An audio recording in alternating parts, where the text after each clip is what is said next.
Ya, pemirsa, pemerintah tegas memberikan aturan mengikat bagi investasi raksasa teknologi Amerika Serikat Apple Inc. Dan di hadapan Menteri Perindustrian, Apple Inc. hanya berinvestasi 16 triliun rupiah di Indonesia. Nilai investasi ini sangat kecil dibandingkan dengan investasi Apple di Vietnam yang mencapai 256 triliun rupiah. Pihak Apple melalui Vice President of Global Policy Apple, Nick Aman bersama timnya akhirnya mendatangi Kementerian Perindustrian guna melakukan negosiasi keberlanjutan penjualan produk Apple di tanah air. Menteri Perindustrian Agus Gumiwang Kertasasmita menyebutkan dalam negosiasi tersebut pihaknya tidak menetapkan batas waktu hasil negosiasi dan lebih mengedepankan substansi perjanjian. Agus menyebutkan dalam negosiasi ini dengan pihak Apple, Kemenperin membentuk tim teknis yang dipimpin oleh Dirjen Industri Logam, Mesin, Alat Transportasi dan Elektronika, sedangkan pertemuan dengan Kemenperin hanya 30 menit. Terlebih Agus menyebutkan saat ini sudah menjadi perhatian masyarakat sehingga pemerintah mendorong Apple untuk melakukan pembangunan fasilitas manufaktur di Indonesia. Time frame ya yang kita tetapkan. Bisa dandil hari ini, bisa dandil malam ini, bisa dandil besok, bisa dandil next week, ya, bisa next month. Jadi waktu kami tidak tetapkan target. Yang kami tetapkan target itu adalah substansinya. Tapi udah masuk substansinya. Ya Pak proposalnya Pak? Apa? Proposal? Bapak Sudah. udah masuk ya Pak? Sudah. Jadi nanti yang dibahas proposal resmi sudah kami terima kemarin tanggal 6 Januari resmi. Kop suratnya Apple resmi ya udah saya terima kemarin. Agus menekankan dalam pembahasan pemerintah tetap mengedepankan 4 asas berkeadilan yang harus dipenuhi oleh Apple jika mau menanamkan investasi di Indonesia, mulai dari investasi Apple di negara lain, investasi produsen HKT lain di luar Apple di Indonesia, penciptaan nilai tambah dan income bagi Indonesia, serta penyerapan tenaga kerja dalam ekosistem. Usai pertemuan dengan Kementerian Perindustrian, Nick Aman meninggalkan kantor Kemenperin tanpa memberikan pernyataan. Just a bit statement about the result of the negotiation. How was it? How was the progress? It was a great discussion. Great discussion. Committee. How much you offer? How much the offer? Dari Jakarta, Adi Firmansyah, IDX Channel.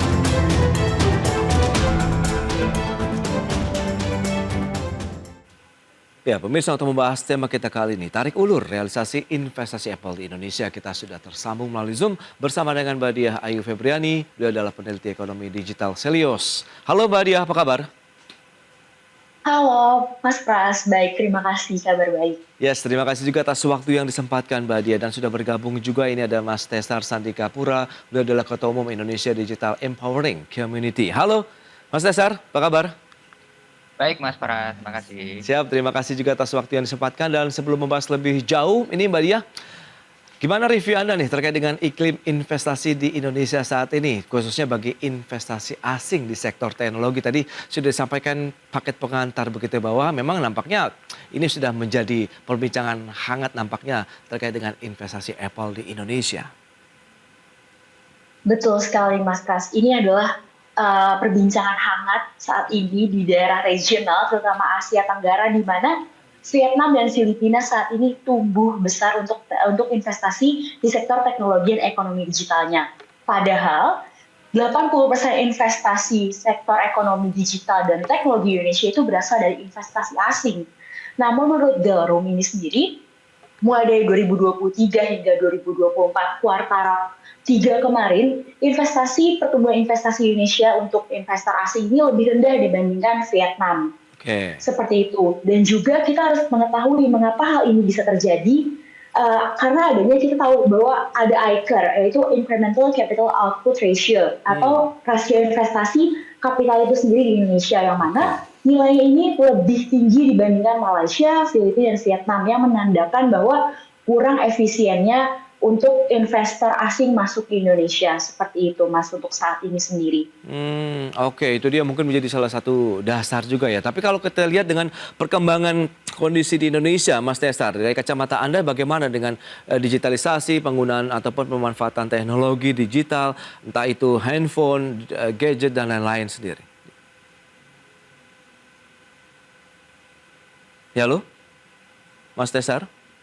Ya, Maaf, bisa diulang lagi pertanyaannya? Ya, terkait dengan informasi yang tadi sudah disampaikan begitu, lantas bagaimana dengan iklim investasi, bagaimana dengan pemanfaatan produk-produk digital begitu, entah itu teknologi handphone, gadget, dan lain-lain di Indonesia terkait dengan tadi bahwa Apple ini ya memang masih kalah jauh dengan investasi di sejumlah negara lainnya. Karena Indonesia tadi sudah disampaikan ya 16 triliun begitu, meskipun ini masih dalam proses negosiasi.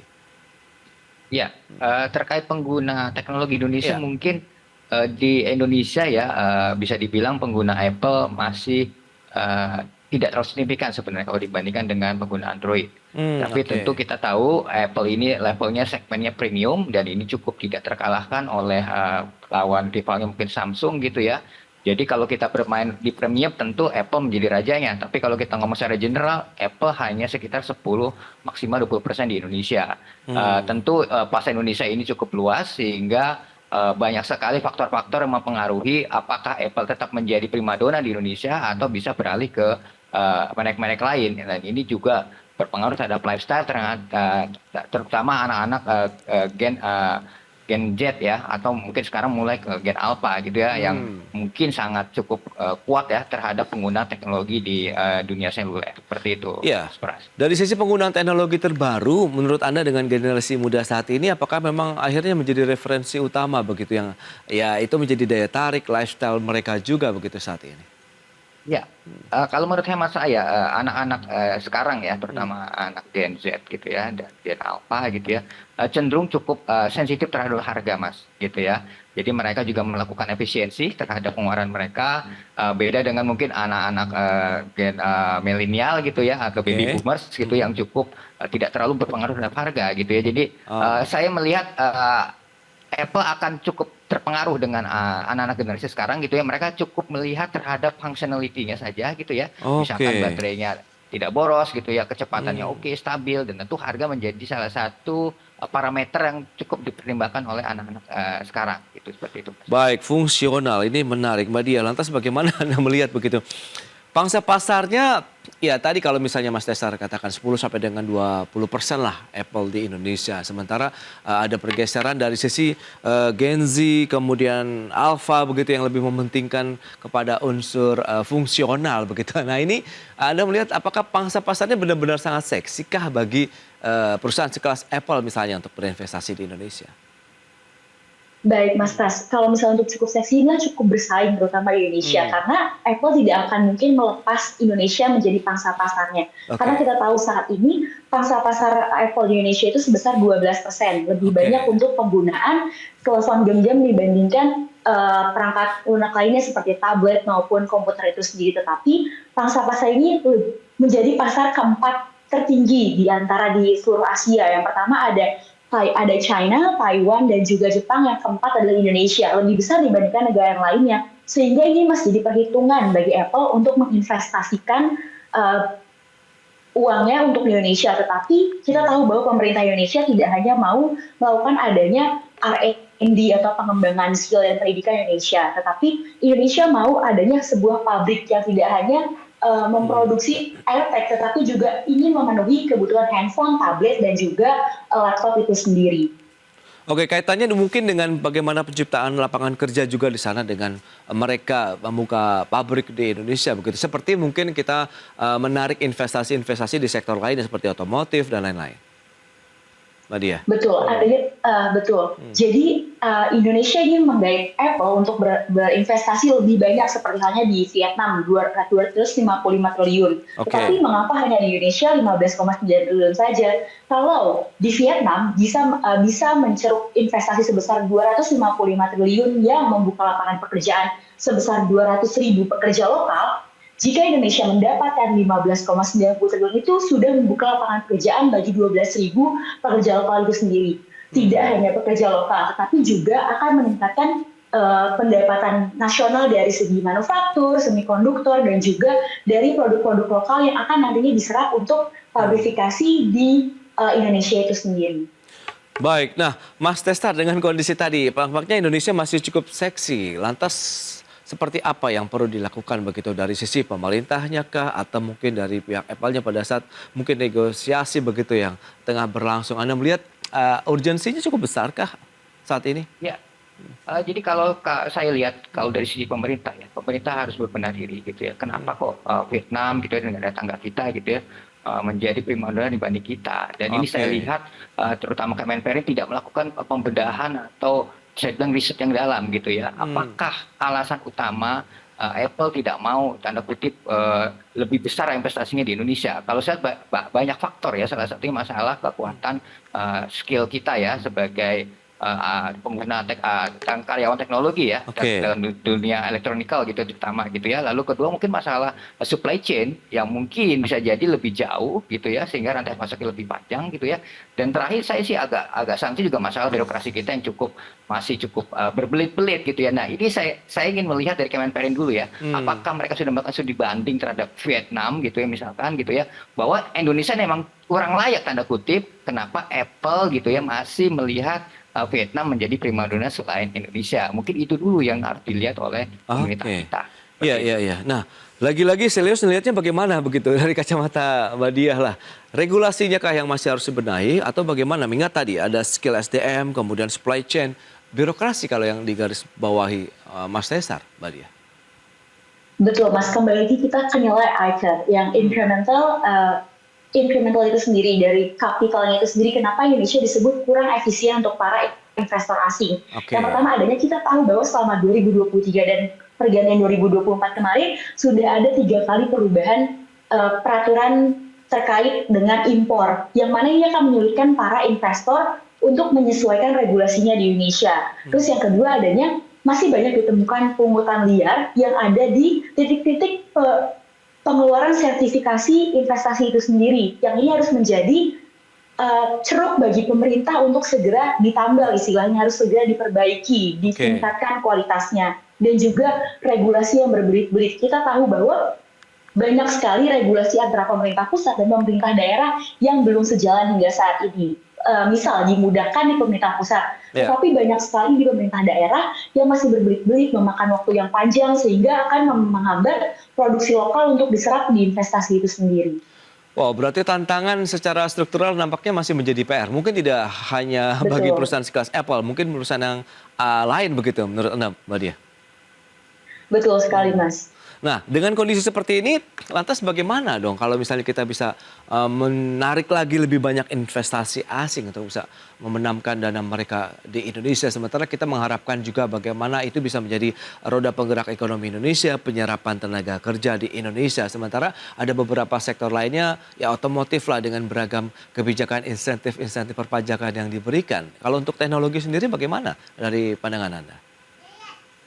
Baik, Mas, untuk teknologi ini sendiri kita harus mengetahui bahwa Human Capital Index Indonesia ini masih rendah dibandingkan Singapura, Malaysia maupun Vietnam itu sendiri. Dibandingkan Thailand itu sendiri. Jadi pemerintah selain harus membenahi adanya regulasi dan juga pemberian insentif fiskal maupun non fiskal, kita harus menyiapkan sumber daya manusia di Indonesia agar lebih tanggap dalam peningkatan kemajuan teknologi, seperti tidak hanya pemberian pendidikan dan pelatihan lapangan saja, tetapi juga harus masuk ke dalam pelatihan teknologi super canggih yang akan nantinya diinvestasikan oleh Apple sendiri. Sehingga yang pertama, penggajian atau pemberian remunerasi Indonesia ini tetap bersaing dengan sumber daya manusia asing di negara-negara tujuan Apple itu sendiri. Dan yang kedua adalah Apple ini sangat mematuhi adanya green supply chains. Apakah Indonesia saat ini sudah memiliki regulasi green supply chain yang mampu menarik mereka agar kami menginvestasikan lebih besar daripada Vietnam di Indonesia, karena Indonesia menjanjikan banyak regulasi yang sangat-sangat mengikuti keputusan dari Apple Inc. itu sendiri, seperti itu, Mas. Oke, menarik. Dan ini untuk pengembangan ataupun skill SDM. Kita bahas nanti di segmen berikutnya ya, Mas Tesar, Mbak Diah. Kita akan jeda dulu sebentar. Dan pemirsa, kami akan segera kembali usai pariwara berikut ini.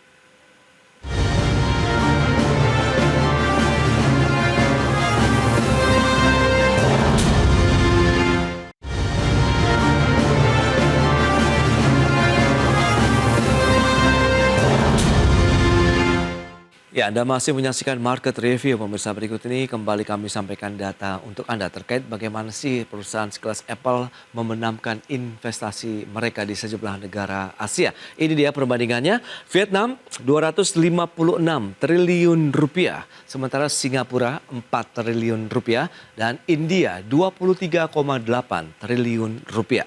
Sementara Indonesia tadi disampaikan sekitar 16 triliun rupiah yang diharapkan bisa lebih tinggi lagi.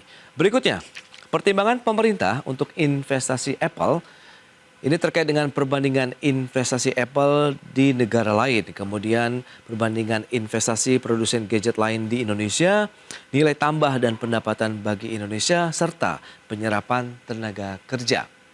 Itu dia berbagai pertimbangan terkait dengan investasi Apple di Indonesia. Lantas bagaimana dengan pangsa pasar dari ponsel di Indonesia di kuartal 3 tahun 2024? Beberapa merek yang cukup familiar begitu ya digunakan oleh masyarakat di tanah air. Ya, sementara iPhone ini menempati sekitar 12,4% dari keseluruhan pasar ponsel di Indonesia begitu ya dibandingkan dengan merek-merek lainnya dan produsen-produsen ponsel lainnya. Baik. Itu dia beberapa data yang sudah kami sampaikan. Kita lanjutkan kembali perbincangan bersama dengan Mas Tesar Sandikapura, Ketua Umum Indonesia Digital Empowering Community, dan juga Mbak Diah Ayu Febriani, peneliti ekonomi digital Selios. Nah, dengan beberapa data tadi yang sudah disampaikan ini menarik juga kalau kita cermati ya Mas Tesar. Kita akan lihat pangsa pasar ponsel tadi iPhone 12,4%. Kemudian beberapa investasi di negara Vietnam, Singapura, India lainnya pun memang Indonesia ya relatif di bawah India dan lebih jauh lagi di bawah Vietnam. Lantas bagaimana Anda melihat tadi tantangan skill yang juga tadi disampaikan oleh Mbak Diah ini Pak Tesar? Ya, jadi itu betul ya. Jadi human capital kita ya terhadap teknologi ya itu memang masih rendah gitu ya.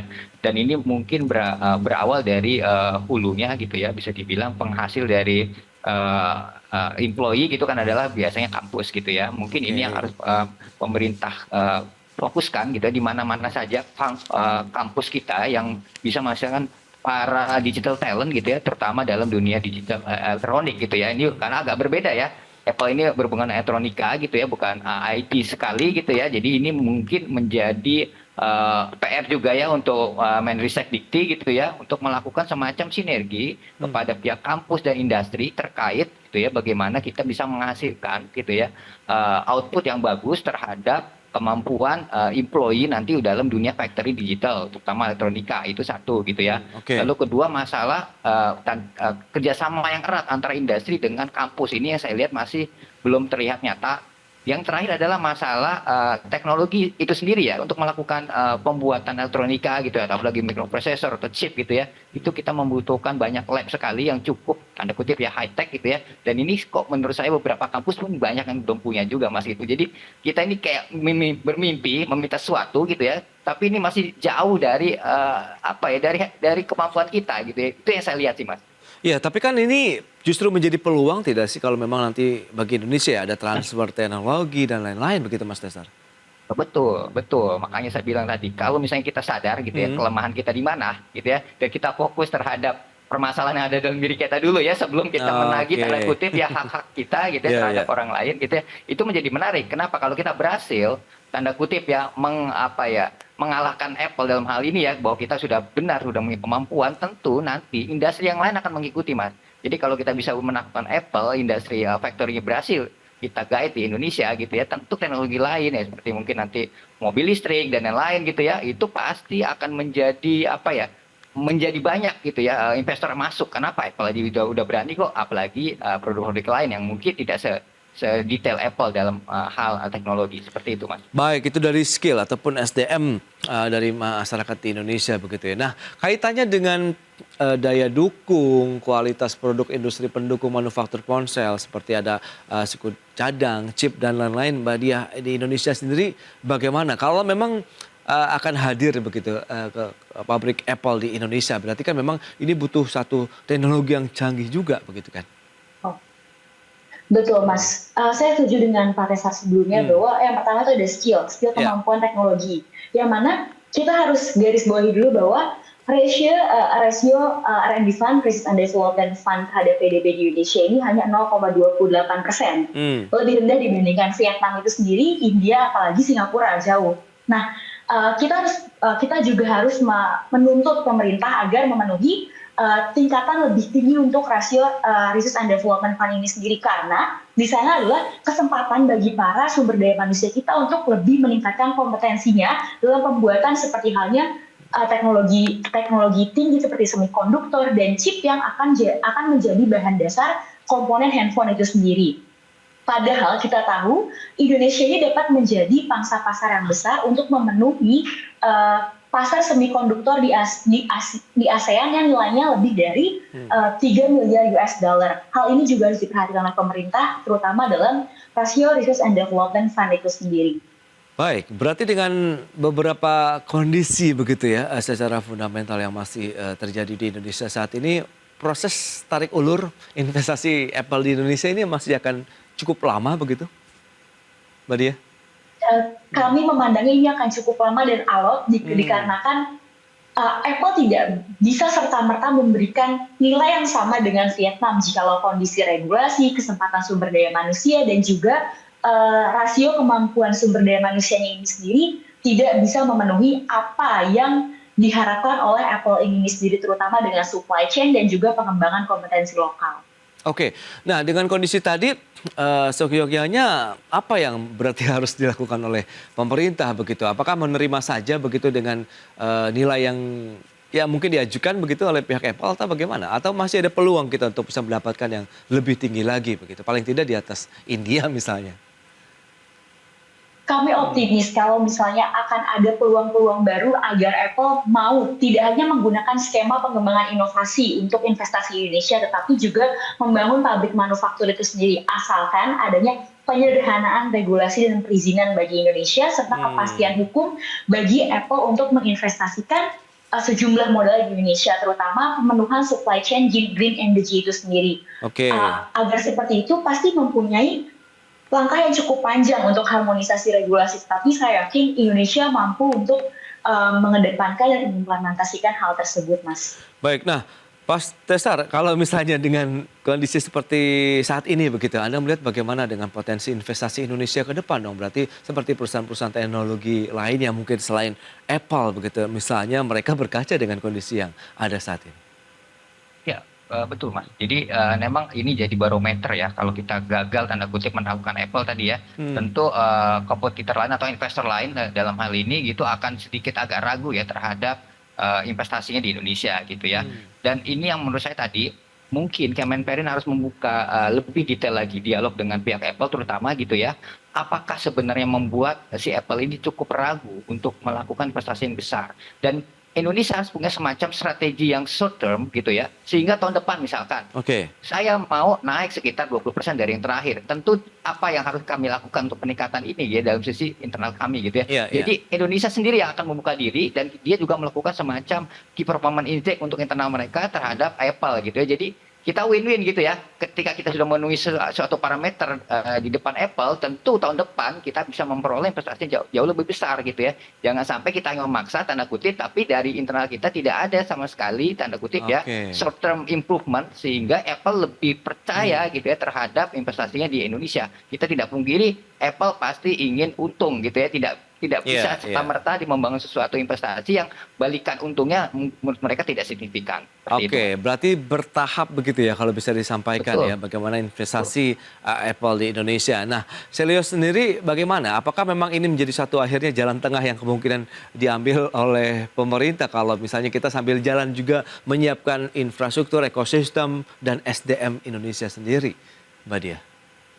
Betul Mas, Apple ini adalah sebuah showcase investment bagi Indonesia untuk membuka peluang bagi investor-investor negara lainnya, karena percuma kita punya 3 skema investasi di Indonesia, yang pertama manufaktur, dan juga ada manufaktur, ada inovasi teknologi, dan juga ada skema aplikasi. Tetapi kelas Apple Inc. dan Microsoft ini belum ada skema manufaktur yang lebih besar di Indonesia. Diharapkan seiring berjalannya waktu, betul saya setuju dengan Pak Tesar, kita harus membuka diri dan juga harus bernegosiasi. Kita tidak boleh sepertinya kayak oh saya ingin menang sendiri. Kita harus mempunyai jalan win-win solution itu sendiri, dan juga diperbaiki regulasinya, diperbaiki lagi bagaimana Indonesia mampu penyetaraan standarisasi globalnya untuk pembangunan investor. Itu penting untuk dilakukan seiring kita menjadikan ini showcase investment itu sendiri, Mas. Itu dia.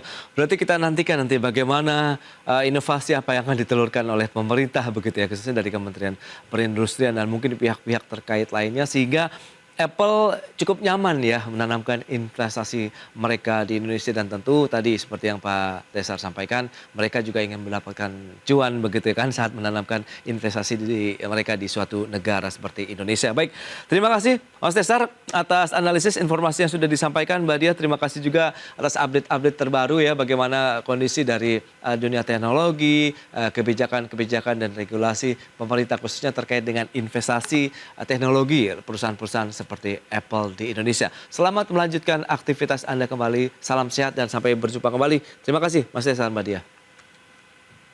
Terima kasih Mas Desar. Baik pemirsa, 1 jam sudah saya menemani Anda dalam Market Review, dan perbaharui terus informasi Anda hanya di IDX Channel, your trustworthy and comprehensive investment reference. Karena urusan masa depan harus terdepan. Aku investor saham. Saya Prasetyo Wibowo beserta seluruh kerabat kerja yang bertugas pamit undur diri. Terima kasih. Sampai jumpa.